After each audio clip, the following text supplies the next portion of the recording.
Breaking news చూస్తున్నారు. అయోధ్య రామ మందిర ప్రధాన పూజారి ఆచార్య సత్యేంద్ర దాస్ ఇక లేరు. కొద్దిసేపటి క్రితం ఆయన తుది శ్వాస విడిచారు. గుండెపోటుతో మృతి చెందినట్టుగా చెప్పుకోవచ్చు. ఇన్ఫాక్ట్ గుండెపోటుతో మృతి చెందినట్టుగా తెలుస్తోంది. కొంతకాలంగా అనారోగ్యంతో బాధపడుతున్నారు సత్యేంద్ర దాస్. సత్యేంద్ర దాస్కు బీపీ, షుగర్ ఈ లెవెల్స్ పెరగడంతో హాస్పిటల్లో చేర్పించడం జరిగింది. ఈ నేపథ్యంలో ఆయనకు చికిత్స కూడా అందించారు. గత వారం బ్రెయిన్ స్ట్రోక్తో హాస్పిటల్లో జాయిన్ అయ్యారు ఆయన. ఆచార్య సత్యేంద్ర దాస్ వయస్సు 85 ఏళ్ళు. గత 30 ఏళ్లుగా అయోధ్య రాముడి పూజలు చేస్తూ అయోధ్య రాముడు కొలువైన తర్వాత బహుశా అయోధ్య రాముడు ఆ కొలువైన సందర్భం కోసమే వేచి ఉన్నాడా అన్నట్టుగా ఆయన ఇన్నాళ్ళు ఉండి, ఎందుకంటే గత ఏడాది ఈ సందర్భంలోనే మనం మాట్లాడుకుంటే కనుక ఇటు రామ మందిరానికి సంబంధించి ఆవిష్కరణ జరిగింది. ఇటువంటి నేపథ్యంలో ఆయన తుదిశ్వాస విడిచి వెళ్ళిపోవడం, ఆయన తుదిశ్వాస విడవడం భక్తుడిని కలవరపెట్టింది.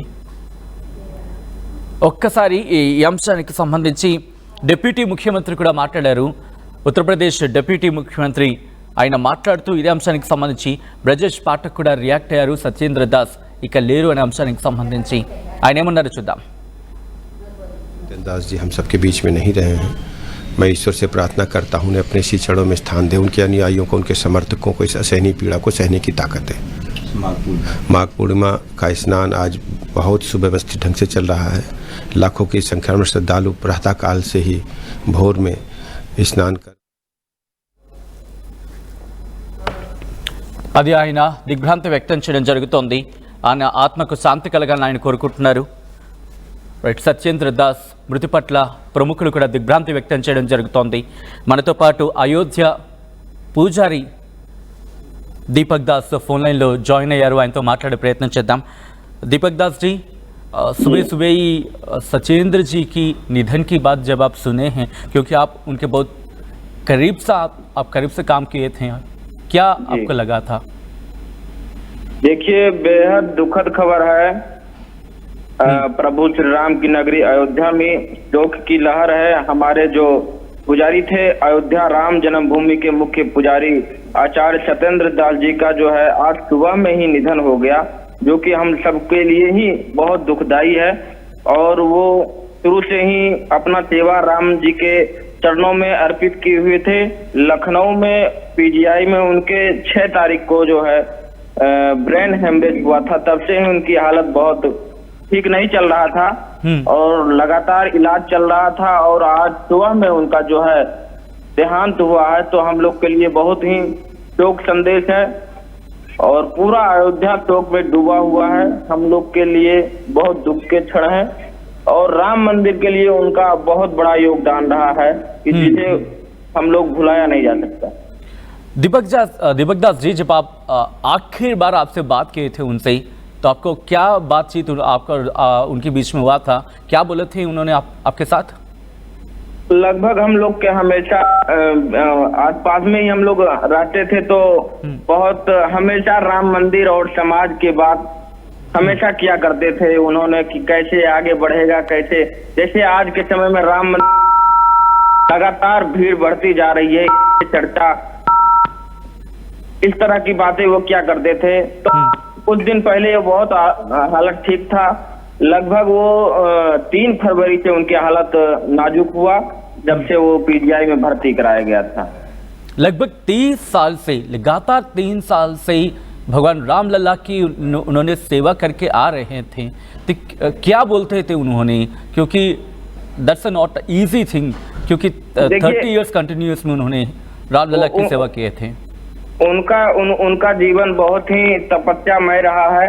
जब प्रभु श्री राम टेंट में थे, तब से लेकर आज तक की वो दिन देखते हुए आ रहे थे. जब टेंट में थे तब, और आज भव्य राम मंदिर का निर्माण हुआ, तब भी वो सेवा करते थे और आज भी वो सेवा कर रहे थे. और बहुत ही मतलब उनकी आयु लगभग 85 वर्ष हो चुका था. बहुत अवस्था उनका हो चुका था. तो एक तरह से उनके जीवन से हम लोग सीख सकते हैं. बहुत ही उन्होंने संघर्ष किया है. तो बहुत अच्छे व्यक्ति थे. आप इसकी तो, क्योंकि राम लल्ला की भव्य राम मंदिर होने के लिए बनने के लिए बहुत कोशिश की है उन्होंने भी, तो क्या बिल्कुल, कहा था आपसे? क्योंकि जब एक बार भगवान रामलला की मंदिर बनने के लिए जब तैयार हुआ था, आप उन्होंने क्या बोले थे? और जब रामलला की मंदिर में जब पूजा कर रहे थे, उनके मन में क्या था? देखिए, उस समय का बहुत ही दुखदाई समय था। पूरा भगवान टेंट में, फटे हुए टेंट में वो पूजा करते थे और बताते थे कि पहले पन्नी का टेंट लगा हुआ था और पानी चूता था पहले। ओके। और कोर्ट से आदेश आता था कि पन्नी हटाया जाए, नई पन्नी लगाया जाए। तब जो है हम लोग जिस राम जी के नाम के हम लोग रोटी खाते थे और वहाँ पे पानी टपकता था, उनके कपड़े वस्त्र सड़े हुए होते थे और बिना कोर्ट के आदेश के हम लोग कपड़े नहीं बदल सकते थे। वो ऐसी ऐसी कहानी वो बताया करते थे कि हम लोग कितना मेहनत और कितना संघर्ष से गुजर रहे हैं, वो हम लोग के बीच में रखा करते थे। और वो लगातार चैनल डिबेटों पे भी झगड़ा लड़ते रहते थे, संघर्ष करते रहते थे कि किस तरह से जो है राम मंदिर का जो है रास्ता प्रशस्त हो और राम मंदिर भव्य दिव्य बने। तो लगातार वो लड़ते रहते थे और उन्हीं का वो फलस्वरूप है कि आज भव्य दिव्य राम मंदिर बन के तैयार हुआ। लेकिन अफसोस की बात यह है कि वो आज हमारे बीच में नहीं रहे, लेकिन उनका मेहनत रंग लाई और भव्य राम मंदिर बन के तैयार हुआ और आज के समय में लाखों राम भक्त प्रतिदिन दर्शन कर रहे हैं। माघ पूर्णिमा के दिन में उनकी निधन हुई है, आप कैसे देखेंगे इसको? ये बहुत ही सुंदर समय है और वो जिस तरह से वो भगवान राम के स्वभाव को पूजा कर रहे थे और आज माघ पूर्णिमा के दिन उनका अंतिम सांस लिए हैं, तो बहुत ही शुभ दिन है। और हम आशा करते हैं भगवान प्रभु के चरणों में वो अपने आप को जो है पूरा जीवन समर्पित कर दिए हैं, तो इसलिए वो ऐसा घड़ी, ऐसा समय उनका देहांत हुआ है। भगवान उनके अपने चरणों में स्थान दें, यही कामना करते हैं। बहुत बहुत धन्यवाद दीपक दास जी आरटीवी से जुड़ने के लिए। और सत्येंद्र दास जी की निधन की बात, ये अफसोस की बात है।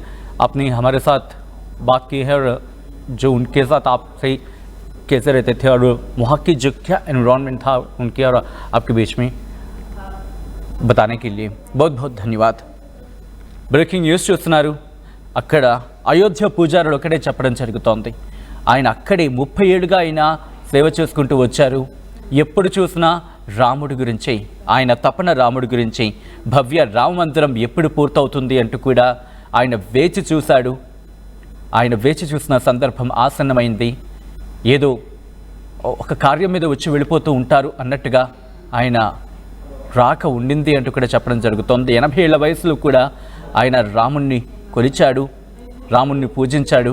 భవ్య రామ మందిరం ఏర్పాటైన తర్వాత ఆయన సంతోషానికి అవధులు లేవంటూ ఆయన చెప్పుకొచ్చారు। శోకసంద్రంలో మునిగిపోయింది అయోధ్య అంటూ ఆయన చెప్పారు అక్కడ అయోధ్య పూజారి దీపక్ దాస్। మొత్తంగా అయితే మాత్రం ఆచార్య సత్యేంద్ర దాస్ తుది శ్వాస విడిచారు। ఆలయ ప్రధాన అర్చకులు, అయోధ్య రామాలయ ప్రధాన అర్చకులు ఆచార్య సత్యేంద్ర దాస్ తుది శ్వాస విడిచారు। నేటి జేఈఈ మెయిన్ 2025 ఫలితాల్లో ఇప్పటి వరకు అందిన సమాచారం మేరకు స్కోర్ బోర్డు దద్దరిల్లేలా 100% సాధించిన శ్రీ చైతన్య విద్యార్థులు 8 మంది।